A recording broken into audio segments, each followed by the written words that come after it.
Why was this history worth writing a book about? I think it was worth writing about because it's never really been written about before. Not all in a singular narrative, at least. I mean, I think this book is a quintessentially like Canadian history book because it's really putting it together was an act of curation. A lot of these stories lived in, websites that aren't online anymore, or the odd article here, or maybe something I found at, the Toronto Reference Library and whatnot. So it lived in all these bits and pieces, but there never was like a fulsome story about all the ways that the internet impacted Canadian music. So when I came up with the book idea, several years ago, it was a real light bulb moment. It's like, if it's not me, someone needs to write this too, because I think it's a really important story and something that needs to be documented for future generations. Where do you sort of begin researching? Because I mean, like, the internet's a big place. Like, what's your starting point? Really, the starting point was like my memories of using all of these services and visiting all these websites. So when I started putting together the book, the very first thing I did is I started to just sketch out, well, what are all the different parts of the story? I knew things like chat rooms and message boards were a big part of it. But then I knew also was, well, but there was all the places people used to get music, whether it's like Sam the Record Man and HMV, what was the impact on the internet with those sorts of like stores? And obviously the impact was they basically went out of business because, commerce and people's relationship to physical music changed.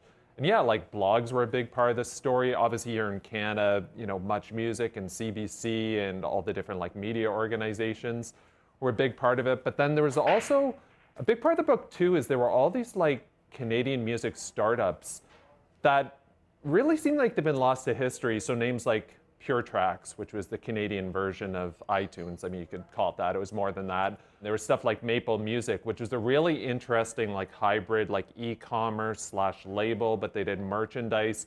A real way to like really stop the gatekeepers of keeping Canadian musicians from their fans. So again, there was a lot of history. It was written about at the time, but as websites go away and publications go out of business and time passes, I really wanted to document this, into a singular history and really document this really significant time, again, in all the ways that, the internet and more broadly, like consumer technology, change our relationship with music. I want to go back to the early 90s. The internet, there was not that many websites. It was maybe 623, Sure. I think, in 1993. Why would a band at that time be interested in using the internet? What would be in it for them? When you think back of really, certainly during those times and really throughout like a lot of the 1990s, the internet seemed to be almost more a concept than a reality. So people would hear about it. It used to be more the domain of like academics and, just like the computer club down the street and frankly, like nerds. Like nerds would use it. But even to get on the internet was really challenging because you needed the right type of computer, you needed like a modem, you needed some sort of internet connection. So I know for me, like, sure, like we had America Online for my last couple of years at high school, but through university in the late 90s, I primarily used the internet because I'd go to the computer lab at McMaster University. It was almost this shared entity. So that's a big part of like the theme in the book too, where were those like really foundational elements of like when our almost like access to the internet changed. So when we went from like 5 hours through AOL to like all you can eat internet, or when Wi-Fi became, really mainstream, where all of a sudden you could take your laptop to any room of the house. And then like the big one, and this is almost right outside the scope of the book, is really when smartphones became like fully mainstream. So, when you think of the era of the book, 1990 to 2010, the iPhone was around towards the tail end, and it's almost like the heyday of the BlackBerry. But then like right outside the scope of the book, both smartphones took over and social media took over, and that's a whole other chapter. So when you look back to like those early days of the internet, if you were a band, you sort of knew that it was a way to connect to people around the world, but you didn't really know even what that meant at this point. It's like, okay, so I'm gonna get a couple people in Denmark and a couple people in California, but what does that even mean? But very, very quickly this accelerated and it changed everything as we saw. Well, some of the bands that you talk about in the book, I mean, they were using mailing lists. Yeah. And there was one called SloanNet. You want to tell us what that was? Yeah, absolutely. I mean, one of the big themes in the book is it's really the fan communities and the enthusiasts. They did a lot of the legwork early on, and SloanNet's a perfect example of that. So what SloanNet it actually took a few different forms. It was an emailing list, and then I believe it changed into like a Yahoo group at some point. But really, it was a fan-built community for fans of Sloan, the great East Coast indie rock sensation of the 90s and to this present day. It was just a place like Sloan fans could connect online. And the classic mailing list format, it was an ongoing dialogue. Some people generally were seeing by email, and it was typical stuff fans talk about. It's like, oh, I heard they're recording a new album, or I'm looking for this 7-inch, or hey, I saw, it was a great way to also discover like other bands sort of adjacent to Sloan, like other East Coast artists. Like people talk about like Hardship Post out of Newfoundland, or you got Eric Stripp from New Brunswick. So it was really an opportunity to have these like deep, immersive conversations about your favorite band. And I know with SloanNet, the guys from Sloan were not directly involved, but really quickly they started to give little bits of access. They'd invite them down to their label office, or there'd be other little things that they'd sort of slip them, little nuggets and whatnot. And again, it was all built by the fan communities, but to their credit, like their management and the people around the band very quickly saw, we should tap into this because these people care, and these are like good advocates for us too. And again, yeah, there wasn't a lot of people online, but the people who were there were, they were like ambassadors for the band. Could they, I guess, track like record sales like increasing, or like their popularity on the rise because of these mailing sites? I don't know about that, because I feel like that came like much later. I mean, even into the 2000s when like e-commerce platforms, it was one of the things about like the early internet, and it's even kind of a thing more broadly about marketing, is how do you track, okay, so you've got this person on message board, you have this person talk about you on Facebook, or this person did a TikTok. Does that translate to more album sales? I don't know, but there are certain metrics that, at least in like an ethereal sense, can be gauges of popularity. And today we see versions of this sort of thing with like stream counts and whatnot, to say nothing of like web traffic and other like metrics too. But like back then, I feel like you would sort of just look at it, and then it's like a gut feeling. It's like, seems like a lot of people. It seems like there's something happening here. I'm not exactly sure what it was, but let's keep going with this, because I'm not sure what it is, but it's something. And I feel like that's a story of like a lot of internet. You mentioned record labels. Like, what did they do exactly? How did they sort of take advantage of this? Yeah. Well, I mean, here in Canada, like one of the real front runners was Network Records out of Vancouver. I know that they had like a BBS, like a online like message board, like a real primordial one, as early as 1993. I was actually able to dig up their very first BBS message via the Internet Archive. And it was almost like a statement of purpose. They're like, we're Network Records, we're out of Vancouver. Some of our artists are Skinny Puppy and Sarah McLachlan, and they're just saying we're into technology, we're gonna try some stuff. Here's a bit of information about our artists. Skinny Puppy's going on tour, Sarah McLachlan has this new album out. Hey, we're gonna, the Grapes of Wrath have just, changed their name to Ginger, and they're gonna have a CD-ROM coming out. And they're just putting out like bits of information. So I mean, that's kind of at the indie label, but we did see as well, like the major labels, they did jump on this. And again, they did their own experience, like Sony and Universal. It was interesting for the major labels in the 1990s too, because it was also a period of like a lot of consolidation too. Someone I spoke to for the book, Pete Watson, he was like a real, an early like web guy for MCA Records, and he was there getting them onto the internet, and then it merged, or it became part of Universal. So they went over to Universal and did the exact same thing. And meanwhile, he's running all these internet experiences. So like a really like interesting time too, where there was so much change happening in the industry, almost corporately. Meanwhile, there's this thing called the internet, and then 2 years down the line, there's this thing called Napster, and then a bit later, there's this thing called the iPod. Yeah. It's like, you thought the internet was a big deal. You haven't seen anything yet. Yeah, the pace of change is really fascinating, because I mean, obviously one of those early adopters of Napster, and then it became, and then there was iTunes, and then yeah, it's like you're no longer buying CDs anymore, and then you're streaming. It's like, how do you even I mean, how do you go? How does it go like so fast? Like, how do you, I guess, keep track of like how, and how did these people who are working in this field, how did they like adapt to those changes like so fast? Well, I mean, that's the thing. Some people did adapt to the changes. Some people did not. So I mean, we go back to the retailers. Sam the Record Man, probably our most famous, Canadian born and bred record store, they didn't survive it. I mean, they tried, to their credit, they tried a lot of things. You know, they had Sam CD, they were selling CDs online. They were even hiring like journalists to write for their website too, so they gave it a shot. But I mean, you know, people's entire relationship with physical music changed. Certainly when Napster came in and all of a sudden, well, you could go to Sam the Record Man or HMV or Music World and buy a CD, you know, 12 tracks, or you can go to Napster and for cheaper, basically $0, you have all the music. Yeah. You know, for a lot of music fans, sadly, it was an easy decision. But one of the things I realized, and it really like hit home writing the book, is you have these like really huge shifts caused by Napster and the iPod and iTunes and whatnot, but they were all like really short-lived at the same time. I don't think I'd really thought about how short-lived the iPod was until I started writing this. It was like, its heyday was maybe 6 or 7 years for like a device. I mean, it's Went through different changes too, right? I mean, there was the iPod, there was the Nano, there was the iTouch. Like it was all these different like types of iPod. But yeah, you're right. It wasn't That's that right. long. Yeah, like it didn't. I think really, you know, that changed as soon as like the first iPhone came out, because all of a sudden you've got this other device. Not only does it kind of look like and function like an iPod, it's also your phone too. And from there, I mean, you know, that was the signal of like the beginning and the end for iPods and MP3 players too. I mean, I know Microsoft came out with the Zune, and you know, you might recall at the end, you would just have like almost like a thumb drive, and it would have like a little port for headphones, and it's an MP3 player.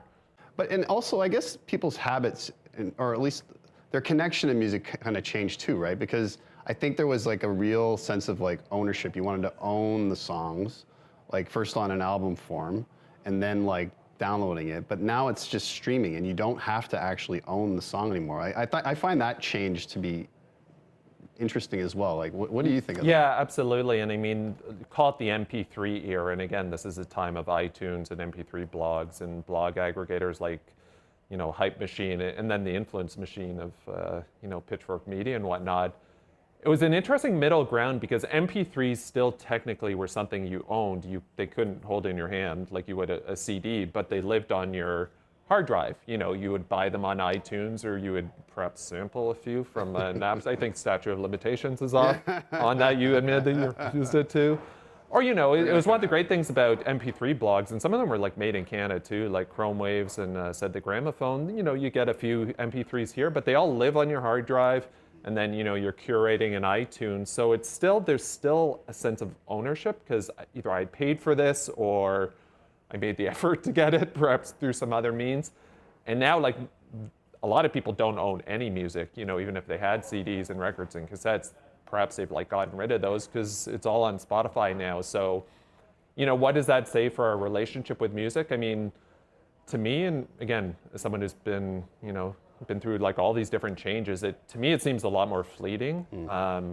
And that's not just music. That's also like photography, for example. You know, we used to print out photos, and now, you know, everybody's got thousands and thousands and thousands of photos. So while that's amazing in some ways, you know, in other ways, when you have 1,000, like they're all kind of meaningless. And that's kind of like one of the worries about music too, is the fact that it is so fleeting, and it can all just like go away. Like, you know, this idea of like tech rot and like digital decay is like a big theme in the book too. And even though this, you know, a platform like Spotify seems like, you know, untouchable, I personally, you know, if it went away in 10 years or 5 years, it wouldn't shock me. I mean, a lot of things change. We've seen this. I mean, pretty much everything I wrote in the book is gone. So. But vinyl's coming back. Well, I mean, that's but that's almost more like for a lot of people, like a collectible. Yeah. We're seeing this even with like a lot of retro technology. There's been a lot when, you know, oh well, the BlackBerry's coming back, or the flip phone, iPod, but. Yeah.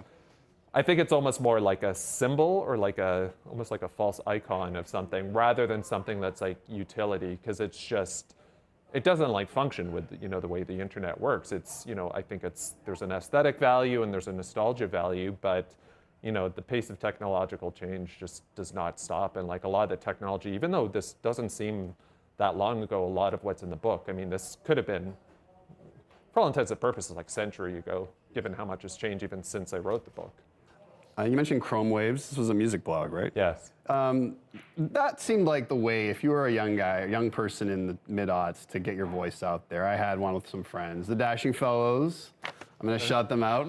Sure, yeah. That no longer exists. Hey, shoot your shot. Yeah, exactly. But what was Chrome Waves and how important were music blogs to that period? Music blogs were hugely important. So Chrome Waves was written by a guy named Frank Yang.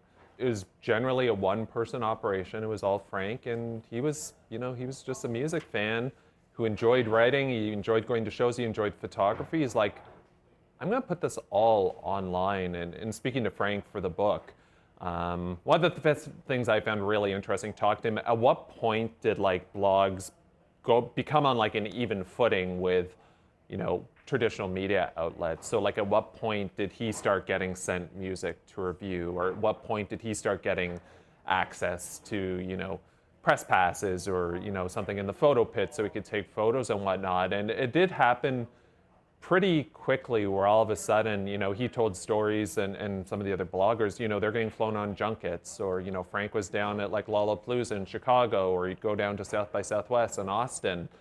And very quickly, not just him, but a generation of like all these different music blogs. So like the Brooklyn Vegan, Pitchfork Media, Gorilla versus Bear, there was a million of them. But one of the great things about Chrome Waves, and also Said the Gramophone, run by Shawn Michaels, is that they were based in Canada, but these were like globally famous. It really can't be undersold also that the impact of blog aggregators as well. I know the one that I used was something called the Hype Machine. This was a version of, it's another big theme of the book. Everything's a version of everything else. So, blog aggregators, there were kind of like an RSS feed, but they were kind of almost like a Twitter timeline, and they would be able to, here's like just a snapshot, here's the latest blogs that have updated. And one of the great things about Hype Machine, it was strictly focused on MP3s too. So it'd be this steady stream of just, free downloadable MP3s, and it would just be like these little samples of all these new, all these new sounds. You could just like have a bit of piece, give it a little try. And it was also the time people still were kind of buying CDs, but also not really, but also like iTunes was around. So I think one of the interesting things about, that time in what we call like the blog era, starting really when Chrome Waves was really popping, it was also like right before social media took over. So yes, Facebook and YouTube and Twitter, they were around, but they were really just figuring themselves out. Really like the powerhouse at that point was MySpace. You talk about, another technology that had a very short shelf life, but huge impact while it was around. MySpace was huge, and really predicted what came later with, Facebook and TikTok and Snapchat and all these other platforms. And Frank decided to just pull the plug, right? Like he didn't want to do it anymore? Yeah. In like 2013, it's like, the world has changed. He said partially it's just people grow up, they get other interests. But there's also just like web traffic. All of a sudden everyone's on Facebook, and those conversations that might have been happening, on mailing lists or in blog comment sections, or that traffic that might have come from the Hype Machine, it's all shifted over to Facebook and other platforms. So he's just like, I'm gonna go do something else for a while. And it historically, 2013, that seems about right. He probably should have wrapped it up then, because again, the internet was different. And I worked at Twitter from starting in 2015, and I just can't believe it's so far outside the scope of the book, because I was telling them like, a lot of the behaviors you saw from the inside at Twitter in terms of people's relationship with celebrity and fan communities and conversation, it's so similar to what I saw in like AOL chat rooms or Yahoo groups, or even like Friendster and MySpace. Everything is kind of a version of everything else on the internet to this day.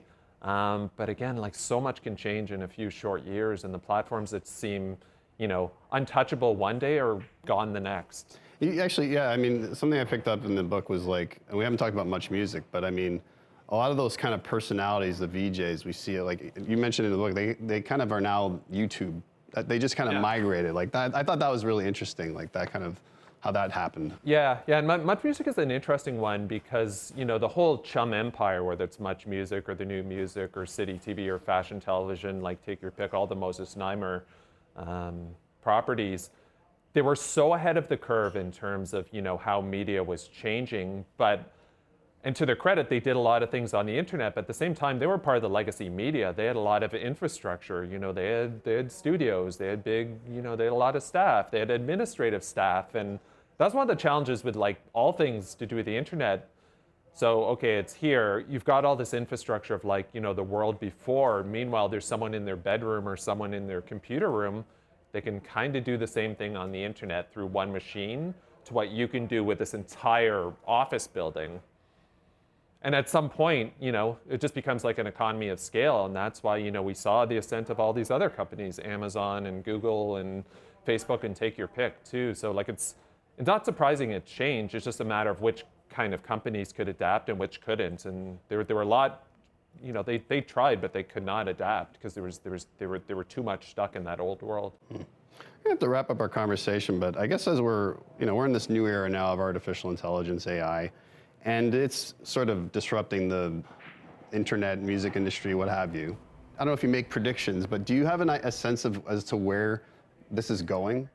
I would probably have a different career if I did. I don't honestly, I don't think anybody knows where it's going. I think, you know, we can probably predict like in the margins and some corners, but I don't know. Like one thing I would say is, you know, a future where everything is like a completely automated form of celebrity would not surprise me at all. Like, you know, we've had animation for a long time. You know, we've had like fake bands for forever, you know, whether it's like the Archies or even, you know, someone like Daft Punk or, you know, Gorillaz, take your pick. There is some precedence for this, and I think also there's other like little clues that aren't necessarily about technology, but I think speak to how our relationship with artists is going to change. Like a lot of bands selling off their back catalogs, and not just like legacy artists, like younger artists like Justin Bieber and Imagine Dragons. I also think, you know, there's also these legacy bands that have never been more popular. I always think of Queen. Like Queen seems like they've never been more popular and have not been active for 30 years because, well, but they've had biopics and they've had musicals and they've been merchandise and whatnot. So I think like artists as brands is really going to change. And then in terms of new artists, is it going to be the humans versus the machines to see who can get to the top of the charts? I think we will see a version of that. I don't know exactly what it will look like and when it will happen, but I do think there's going to be a future soon where a version of that reality is here. I feel like we may already be here. Well, it's a good place to leave it. Cam Gordon, thank you so much for joining us on The Rundown. Thank you.